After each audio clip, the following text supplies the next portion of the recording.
할렐루야. 좋은 아침입니다. 특송해주신 우리 루손교회의 아름다운 찬양의 목소리가 너무 듣기 좋았습니다. 다시 한번 우리 찬양에 수고하시는 우리 루손교회에 박수 한번 해주시면 감사하겠습니다. 사람이 살아가면서 나누는 수많은 대화들을 기억한다는 것은 결코 쉽지 않은 일입니다.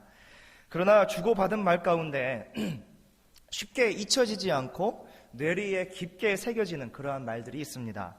상처받은 말들도 머릿속에 남아있을 것이고, 또 용기를 불어넣어 주었던 그러한 말도 머릿속에 기억에 깊게 남게 됩니다. 제가 오늘 말씀을 준비하면서 저에게도 이 뇌리 속에 깊게 새겨져 있는 그러한 대화의 내용을 잠시 드리면서 말씀을 시작하려고 합니다. 전에 사역하던 교회에서 함께 선배 목사님과 일을 하고 있었는데요. 그분의 자리가 제 책상의 왼쪽에 편에 있었습니다. 어느 날 제가 먼저 교회에 출근해서 자리에 앉아 있는데 아침부터 이 두통이 너무 심하게 머리가 아파오기 시작해서 목사님이 들어오시면 좀 기도를 받아야 되겠다라는 생각으로 기다리고 있었습니다. 목사님이 문을 열고 이렇게 오실 때 제 옆자리로 이렇게 지나가시는 겁니다. 그래서 제가 이렇게 말씀을 드렸습니다. 목사님, 제가 머리가 너무 아픈데 낮게 좀 기도 좀 해주세요 라고 부탁을 드렸습니다. 근데 이 목사님은 평소에도 아주 말씀을 재밌게 하시는 분이었는데 저에게 해주시는 말씀이 얼마나 웃겼는지 배꼽을 잡고 웃지 않을 수가 없었던 것입니다. 이렇게 말씀을 하시는 것입니다. 제가 당시 전도사였는데, 이 전도사, 내가 기도를 해주면 능력은 나타나는데 단명해. 괜찮겠어? 그러시는 겁니다. 그래서 좀 참고 오래 살지? 사모님이랑 애들도 생각해야지 라고 말씀을 하시는 겁니다. 그래서 교육자끼리는 이런 농담을 쉽게 할 수 있겠죠. 하지만 기도를 부탁하는 성도에게 제가 기도하면 능력이 나타납니다만 단명할 수 있습니다. 이렇게는 결코 할 수 없는 그러한 이야기겠죠. 또 한 번은 그 신촌 로타리 옆에 큰 대로를 지나야 되는데 신호를 기다리면서 서 있는데 어떤 청년이 머리를 노랗게 물들이고 서 있는 것입니다. 그런데 그 목사님이 슬그머니 그 청년 옆으로 가더니 다른 곳을 바라보면서 밥은 먹고 다니냐? 그러시는 겁니다. 그래서 제가 목사님을 팔짱을 끼고 목사님 제발 좀 그러지 좀 마세요. 왜 자꾸 그러세요? 싸움 나요? 하고 이렇게 끌고 갔던 그런 기억도 있습니다. 그런데 그 목사님의 대사 중에 명대사가 한 가지가 있는데 그것이 저는 아직도 잊혀지지가 않습니다. 어느 날 교회 안에 교육자 사무실로 어떤 분이 찾아오셨습니다. 그래서 이런저런 이야기를 하는데 언성이 높아지기 시작을 하는 겁니다. 그래서 그 분이 나가시고 난 후에 목사님과의 대화를 하면서 아니 충분히 좋게 이야기도 할 수도 있는데, 그리고 교회 안에서 사람의 불만이 없을 수는 없겠지만 그것을 나타내는 방법이 그것을 성품이고 그것이 인격인데 어떻게 저렇게 하고 나갈 수 있지요? 라고 이야기를 제가 하게 되었습니다. 그러자 목사님께서 진담 반 농담 반으로 아직 예수님을 못 만났어 이러시더라고요. 저는 그때 그 아직 예수님을 못 만났다라는 그러한 말씀이 아주 머리에 깊게 새겨져서 저는 어렸을 때부터 교회에서 자라면서 성도님들의 좋은 모습만을 많이 보았고 또 같이 믿는 사람으로서 언제나 주님과 동행하는 사람들이라고 생각을 했는데 그 말씀이 저에게는 마치 머리를 망치로 치는 것과 같은 예수님을 못 만났다라는 것에 대해서 아주 깊게 생각을 해보는 계기가 되었습니다. 그렇구나. 아직도 교회는 다니지만 예수님을 못 만난 사람이 있구나라는 생각이 이제 번뜩 들게 되었습니다. 그런데 그 문제뿐만이 아니라 또 다른 문제가 있습니다. 예수님을 만났지만 변화되지 못한 사람도 큰 문제다라는 사실입니다. 이것은 둘 다 심각한 문제가 됩니다. 교회를 다니기는 하지만 여전히 내가 기준이고 내가 살아있는 사람이 있습니다. 내가 모든 것을 이루어간다는 이 사람은 결국에는 예수님을 못 만난 사람입니다. 아무런 예수님 없이 형식적으로 마치 인생의 보험을 드는 것 마냥 주일날 교회에 와서 교회 다니고 교회에 나가고 왔다 갔다 하는 그러한 신앙은 결국에는 하나님께서 이렇게 책망을 하고 계십니다. 이사야 1장 12절의 말씀에 보니까 너희가 내 앞에 보이러 오니 이것을 누가 너희에게 요구하였느냐? 내 마당만 밟을 뿐이니라 라고 말씀을 합니다. 우리 뉴욕 선교회 성도님들은 마당만 밟고 가시는 성도님들이 아니시기를 축원해 드립니다. 그럼 예수님을 만나기는 했는데 변하지 못한 사람은 누구입니까? 신앙생활을 시작하면서 중생의 체험, 다시 말하면 이 거듭남을 경험하면서 눈물, 콧물 다 쏟아가면서 회개의 기도를 드리면서 성령께서 내 안에 역사하신다라는 것이 확신이 들 때에 내가 이제는 그리스도인으로서 하나님과 성령과 동행하겠다는 삶을 다짐하면서 살아가는 사람이, 나의 구원자는 예수님이라고 고백하는 그 사람이 결국에는 특별한 세상의 모습 가운데는 달라지는 것이 없는, 그저 살아왔던 그대로 자신의 생각과 자신의 주장과 그 모든 것을 가지고 살아가는 사람은 결국에는 예수님을 만났지만 변화받지 못한 사람이다라는 사실을 우리는 기억해야 되는 것입니다. 따라서 오늘 이 루손교회에서 주관하는 이 주일 새벽에 그리스도인의 변화에 관해서 함께 은혜를 나누게 될 때 하나님께서 주시는 깨달음과 마음의 감동과 은혜가 여기 계신 성도님들과 특별히 우리 루손교회 회원들에게 임하시기를 주님의 이름으로 축원해 드립니다. 본문의 말씀에 보면 한 사람이 예수님께로 달려나왔다라고 말씀을 하고 있습니다. 이 말씀은 누가복음과 마태복음에도 기록되어지고 있는데요. 우리는 마태, 마가, 누가복음을 공관복음이라고 부르고 있습니다. 서로 다른 저자이지만 예수님을 향한 관점이 동일했습니다. 예수님의 사역의 기록이 동일했기 때문에 이 세 권의 책을 함께 비교해 보아도 모든 사건이 일치하고 있음을 우리가 바라볼 수 있습니다. 따라서 하나의 같은 관점으로 바라보고 있다라고 이야기하기 때문에 마태, 마가, 누가복음을 공관복음이다라고 말씀을 하고 있는 것입니다. 여러분 잘 듣고 계시죠? 특별히 우리 한마음 축제 때 루손교회 회원들 거의 다 오셨습니다. 그래서 이 문제가 아마 다음 골든벨 2회 때 최종 1인의 문제로 나가게 될지도 모릅니다. 잘 기억하시기 바랍니다. 그러면 여기서 나타나는 이 한 사람은 누구인지 이 다른 복음서에서는 서로 다르게 기록을 하고 있습니다. 한 사람에 관해서 다른 관점으로 기록을 하는데 본문이 속한 마가복음에서는 그냥 한 사람으로라고 기록을 하고 있고 또 누가복음에서는 어떤 관리가라고 쓰고 있습니다. 또 마태복음에서는 한 부자 청년이라고 기록을 하고 있습니다. 비록 인물에 관한 서술은 서로 다르지만 그가 상당한 재력가였고 그에게 또 믿음이 있었던, 하나님을 향한 열심이 있었다라는 것은 동일하게 기록하고 있는 그러한 말씀이 됩니다. 그런 그가 가지지 못한, 문제를 해결받지 못한 그러한 문제가 한 가지가 있었는데 그것은 바로 자신이 가지고 있었던 영생에 관한 문제였습니다. 나름 진지한 고민을 하면서 이 영생의 문제를 어떻게 해결할 수 있을까 많이 고민을 하고 생각했던 그러한 흔적을 발견할 수 있습니다. 예수님께서 자신의 마을에 오셨다는 소식을 분명히 들었을 것입니다. 수많은 사람들이 능력 있고 권위 있는 그러한 예수님의 말씀을 듣고자 구름대처럼 몰려가면서 많은 사람들이 예수님을 만나려고 할 때에 자신이 가지고 있었던 이 영생의 문제 또한 예수님을 만나면 해결되겠다라는 생각으로 예수님을 찾아가게 되었던 것입니다.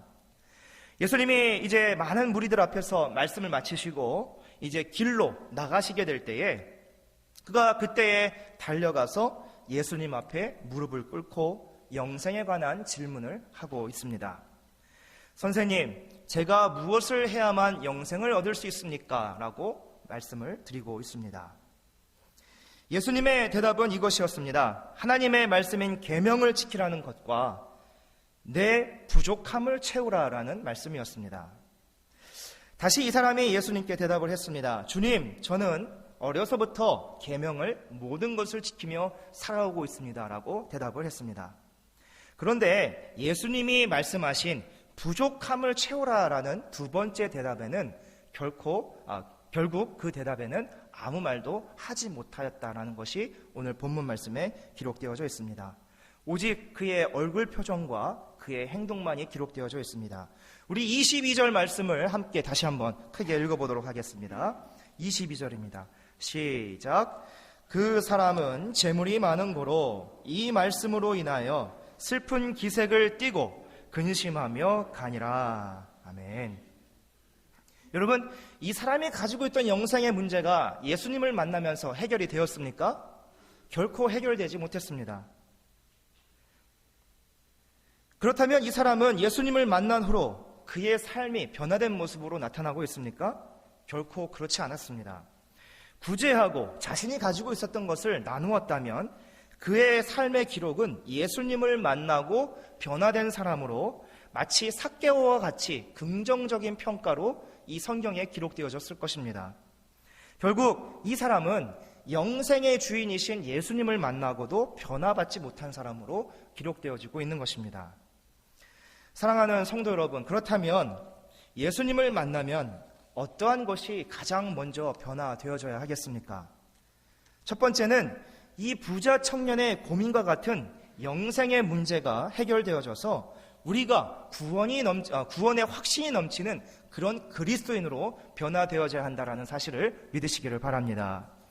우리는 요한복음 4장에 나타나는 사마리아 수가 지역의 우물에서 만난 한 여인과 예수님의 이야기를 잘 알고 있습니다. 이 여인은 오늘 본문에 등장하는 사람보다 훨씬 더 미천한 사람이었습니다. 유대인이 멀리하고 개 취급을 하는 그러한 사마리인이었기 때문에 그렇습니다. 또한 그 여인은 도대체 몇 명의 남편이 있는지도 알지도 못하는 그러한 여인이었습니다. 그러나 이 여인도 예수님을 만났습니다. 그런데 이 사마리아 여인의 모습은 오늘 본문에 등장하는 유대의 관리이며 부자였던 신분과 환경이 뛰어난 이 사람과는 정반대의 모습인 그러한 여인의 모습이었지만 이 수가성 여인은 예수님을 만나고 그가 메시아임을 깨닫고 자신의 처한 삶의 환경을 바라보는 것이 아니라 이제 그것을 더 이상 부끄럽게 여기는 것이 아니라 기쁜 마음으로 자신이 살고 있는 마을로 달려가서 많은 사람들에게 와 보라 라는 초청을 하게 되었던 것입니다. 여러분, 이 말씀은 무슨 의미를 포함하고 있습니까? 이 여인의 부족함은 자기 자신에 대한 콤플렉스였습니다. 그런데 그것을 다 버리는 동시에 그 여인에게 변화가 나타나기 시작했다라는 사실입니다. 그러나 오늘 등장하는 이 한 사람은 예수님을 만나고 결코 변한 것이 없습니다. 영생의 주인 되시는 예수님을 만나고도 영생 얻는 것에 대한 방법도 모른 채로 돌아간 그는 변화의 주인공이 될 수 없었던 것입니다. 사랑하는 성도 여러분, 영생의 주인 되시는 예수님을 만나셨습니까? 그렇다면 믿음으로 영생을 소유하셨음을 확신하시기 바랍니다. 예수님을 만난 사람의 가장 큰 변화는 이 영적인 변화가 있어야 한다는 사실입니다. 다시 말해서 내가 구원받은 하나님의 자녀다라는 확신이 내 안에 있다라는 사실입니다. 여러분, 그런 확신이 있으십니까? 복음을 전하는 전도폭파 훈련을 하는 훈련생들에게 처음 시작할 때 하나의 배지가 주어집니다. 그 배지의 모양은 물음표 2개입니다. 첫 번째 질문은 하나님이 오늘 밤 당신을 부르신다면 천국에 들어갈 확신이 있으십니까? 라는 질문에 관한 것입니다. 두 번째는 그렇다면 하나님께서 내가 너를 나의 천국에 들어오게 해야 할 이유가 무엇이냐? 라고 묻는 그러한 두 가지의 의미를 가진 배지가 바로 이 전도폭발 훈련생들이 착용하는 배지가 되는 것입니다. 여러분들, 이 두 가지 질문에 대해서 명확하게 자신 있게 대답할 수 있는 저와 여러분이 믿음의 삶이 되시기를 바랍니다. 네, 내가 들어가야 합니다. 내가 예수님을 믿기 때문입니다. 라는 것이 우리의 고백이 될 수 있기를 이 아침에 간절히 축원해 드립니다. 기억하시기를 바랍니다. 먼저는 예수님을 만나면 우리 영의 변화가 생김으로 인하여서 내 마음에 확신과 담대함이 생기게 된다는 사실입니다. 두 번째로 기억해야 될 것은 신앙생활에 있어서 믿음 생활의 변화가 되어져야 한다는 사실입니다. 사실 예수님을 믿고 신앙생활을 하면서 여전히 초신자와 같은 그러한 생활을 하는 우리 모습이 많이 있습니다. 주일 예배 드리는 것 말고 적어도 내가 다른 사람과 비교하여서 내가 신앙생활 가운데, 믿음 생활 가운데 어떤 열심을 나타내 보이고 있는지 내 자신을 한번 돌아보시기를 바랍니다. 여러분, 예배 생활에 힘쓰시고 계십니까? 또한 기도 생활에 힘쓰시고 계십니까? 또한 말씀을 듣고 배우는 일을 사모하는 일에 힘쓰고 계십니까? 또 찬양을 부르는 일에 힘쓰고 계십니까? 복음의 전파의 사역을 위해서 선교의 사역에 함께 힘쓰고 계십니까? 그냥 교회 다닌다는 것 말고 세상 사람들과 구별되어서 믿음 생활하는 내 모습, 하나님은 나의 어떤 모습을 바라보시면서 기뻐하실까 생각해 볼 수 있는 문제라는 것입니다. 여러분, 변화되지 않으면, 믿음 생활에 있어서 변화되지 않으면 변질되어 갈 수밖에 없다는 사실을 여러분들 기억하시기를 바랍니다. 사도 바울은 골로새 교회 성도들에게 보내는 편지에서 이 세상의 초등학문을 언제까지 따를 것이냐라고 말씀을 하고 있습니다. 그리고 골로새서 2장에서는 서로 연합하여서 하나님이 잘하시게 할 때에 자라가라라는 그러한 말씀을 하고 있습니다. 여러분, 자라나려면 양분을 공급받아야 합니다. 믿음 생활의 변화를 위해서는 이 공급받는 일에 우리가 더 힘을 기울여야만이 우리가 자라고 성장해 나갈 수 있다는 사실입니다. 말씀을 듣는 곳에, 찬송을 부르는 곳에, 기도하는 곳에 하나님이 기뻐하시는 일에 헌신하실 수 있는 저와 여러분들의 믿음 생활 되시기를 바랍니다. 특별히 오늘 루손교회에 속해 계신 우리 루손교회 여러분께 말씀을 드립니다. 많은 일들을 감당하시게 될 때에 변화된 모습으로 앞으로 하나님께서 더 사랑하는 자녀로 칭찬하실 수 있는 그러한 루손교회 회원들이 되시기를 주님의 이름으로 축원해 드립니다. 이제 세 번째로 변화되어야 할 것이 있습니다. 바로 신앙인의 삶의 변화입니다. 첫 번째는 영의 변화, 두 번째는 믿음 생활의 변화, 세 번째는 삶의 변화입니다. 오늘 돌아가 보면 예수님께서는 그가 부족한 것이 무엇인지 아셨습니다. 예수님은 먼저 그에게 말씀하실 때 그가 자랑스럽게 지키고 있는 것들에 대해서 말씀을 하셨습니다. 이 사람은 율법으로 흠이 없을 정도로 그 모든 계명을 지키는 것에 대해서는 자랑스러워하면서 자신 있게 대답을 했습니다. 그런데 예수님은 그 자만심 가운데 그 자만심을 그냥 내버려 두지 않으셨습니다. 내가 부족한 것이 한 가지 있다라고 말씀을 하십니다. 그것은 내 것을 다 팔아서 가난한 자들에게 주라 명하시게 되었던 것입니다. 그리고 그 후에 나를 쫓으라라고 말씀을 하셨습니다. 순간 이 사람에게 고민이 찾아왔습니다. 내 것을 포기하고 내 것을 나눠주는 그러한 일은 그 사람에게 있어서 결코 쉬운 문제가 아니었던 것입니다. 예수님은 정확하게 그가 어떤 약점이 있는지를 아셨습니다. 그것을 극복해야만이 예수님의 제자가 될 수 있다는 것도 예수님께서 말씀을 하셨습니다. 하지만 그는 결국에는 그것을 극복하지 못하였습니다. 오히려 마음의 지물을 가지고 돌아가게 되었던 것입니다. 성경은 그의 모습을 슬픈 기색과 근심이 있는 모습으로 표현을 하고 있습니다. 우리도 어찌 보면 주님 앞에 달려나온 이 사람과 같은 여러 가지의 문제들을 가지고 주님 앞에 나와 기다리고 기도하고 매어 달려 기도하는 그러한 모습이 우리에게도 있습니다. 주일 새벽마다 예배가 끝난 후에 함께 기도하는 제목이 있습니다. 수고하고 무거운 짐을 내려놓고 교회에 나온 주일을 맞이해서 나온 성도들이 마음껏 찬송과 경배를 통해서 그렇게 영광을 올려드리게 될 때 세상의 걱정과 근심은 사라지고 모든 것이 해결되어지게 해달라는 그러한 기도의 제목을 우리는 매일 주일 새벽 예배 후에 드리고 있습니다. 적어도 예수님을 만난 자라면 교회에 나올 때의 모습과 교회에서 세상 밖으로 나갈 때의 모습은 서로 달라야 한다는 사실입니다. 내가 주님 전에 나와서 나의 모든 문제를 주께 맡기고 나아갈 때는 자유함이 우리 마음 가운데 있어야 할 줄로 믿습니다. 내가 주께 모든 것을 내어드리오니 주님 주장하시고 이끌어 주시옵소서 모든 것을 맡길 수 있는 그러한 우리의 모습이 되어야 할 줄로 믿습니다. 내가 예수님을 만나고 나의 문제를 주께 내어드렸기 때문에 우리의 마음 가운데는 평강의 마음으로 세상에 나가서 또한 담대하게 살아갈 수 있는 믿음의 생활을 하는 그러한 성도의 모습이 되어야 한다는 것입니다. 이것이 바로 변화된 그리스도인의 모습이다라는 사실을 기억하시기를 바랍니다. 적어도 오늘 교회에 나왔다면 이제 이 아침에 나왔다가 집으로 돌아가실 때에는 이 청년과 같은 시름과 슬픈 기색과 근심하며 돌아가는 모습이 아니라 가벼운 마음으로 기쁜 마음으로 주님께서 해결해 주실 것이라는 믿음을 가지고 즐거운 마음으로 집으로 돌아갈 수 있는 저와 여러분들의 한 주간이 삶이 되셨으면 좋겠습니다. 이 영의 변화는 다시 한번 말씀을 정리해서 말씀드리도록 하겠습니다. 이 영의 변화는 구원의 확신과 담대함입니다. 믿음 생활의 변화는 하나님을 기쁘시게 하는 나의 신앙생활의 모습이 되어야 할 것입니다. 삶의 변화는 내 근심과 걱정을 주께 다 내어드리고 자유한 자로서 평강의 마음을 가지고 서로 화평한 가운데 우리가 믿음으로 전진해 나가는 삶을 살아야 한다는 것입니다.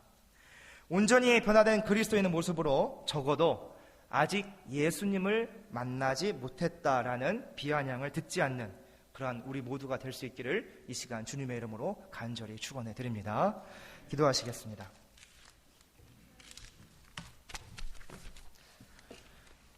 사랑과 은혜가 풍성하신 하나님, 한 사람의 모습을, 성경 가운데 나타난 한 사람의 모습을 바라보면서 나의 모습을 돌아보게 하시니 감사를 드립니다.